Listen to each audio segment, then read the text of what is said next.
What's up everyone, it's John here from JJSC Consulting Tech, back again with another video, but in this one, I'm going to take you guys on a little journey with me expanding the storage in a 2019 Mac Pro. But not just regular storage, I'll be using two 2TB M.2 SSDs in a RAID 0 configuration. I want to also test two different SSD brands to compare the speeds, and just for science, I'll be testing two software RAID programs. That was a lot of twos that I just said. Can you guess my favorite number? Yep.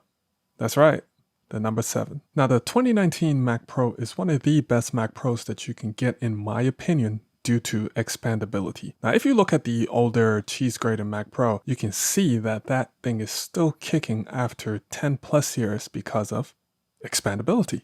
So if you can pick up a used or refurbished 2019 Mac Pro, then I think that's the best way to go. Now, time to show you guys what I use for this project right after you hit that like button and hit that dislike button 2 times and slap that subscribe button. But I'm against violence though. Alright, so check it out. What I'll be using is a HighPoint 7101A M.2 SSD adapter. You can pick up a used one from eBay like I did, but make sure the seller is reputable because ain't got no warranty on this thing. Now the two different SSD brands I'll be using are the AdLink S70 as well as the Seagate FireCuda 510. Now from my understanding, these drives are pretty similar. The only differences really are the 4K IOP speeds as well as the total bytes written. So what I'm going to do now is remove these 4 silver screws from the bottom of the M.2 SSD adapter, and after the struggle, I'm going to remove 4 more screws that hold the SSDs in place, and then you just put the SSDs in there gingerly and screw these things down finger tight because you don't want to mess these up whatsoever, trust me. And get some compressed air because, you know, eBay, used unit, and put those silver screws right back in. And now we transition over to the Mac Pro and we remove the aluminum bracket, and I'm gonna put this in slot 5, I think it is.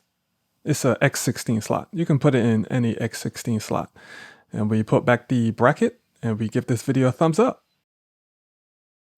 Now, if everything is installed correctly, you're supposed to see these initialize the drive pop-ups. Now, once you click initialize, it'll take you right over to disk utility.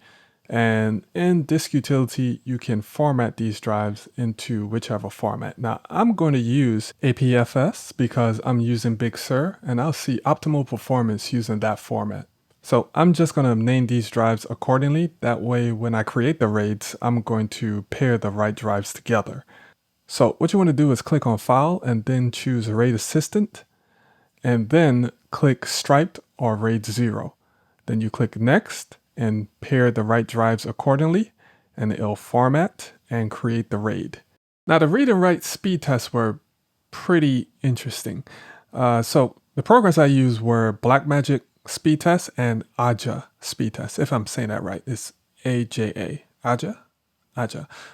Whatever. Now with the AdLink, I got 5200 write speeds and 4700 read speeds on the Blackmagic. And with the FireCuda, I got 5200 write speeds and 4900 read speeds. So that's a 4% read increase. Now with Aja, I got 4300 write speeds and 4100 read speeds. And with the FireCuda, I got 4500 write speeds and 3700 read speeds. Now that's a 4% write increase and a 10% read decrease. Now with Apple RAID, I must say, I like those speeds. I really like those speeds. Now, time to destroy those RAIDs and build them again with SoftRAID. Now this is OWC's RAID software. Now you know how I said with the Apple RAID that the tests were interesting? Now with SoftRAID, they were really interesting. For instance, using Blackmagic, the AdLink RAID was 4800 write and 4500 read, while the FireCuda was 4800 write and 3800 read. That's a 16% read decrease. Now with Aja, the AdLink RAID was 4200 write and 4100 read, while the FireCuda was 4400 write and 4300 read, and that was a 5% read and write increase. Huh. So what did I learn from all of this? Well, for one, Aja speed test isn't that consistent. I don't know what I'm doing wrong, but nah, bro, something's up with that. And 2, I don't need to spend extra money on software rate because I will be using all of those other features. I already have a drive monitoring software which is Drive DX, and I'm only running a RAID 0 configuration. Also, Apple RAID is faster for me. Now those AdLink SSDs are a pretty good deal because they are kinda around the same speed as the FireCooters. Either way, those FireCooters are way too expensive to try to justify a 4 to 5% read and write increase. Hopefully you guys learned something new, the same way I learned that Canada is actually south of Detroit. I'm gonna catch you guys in the next one. Peace.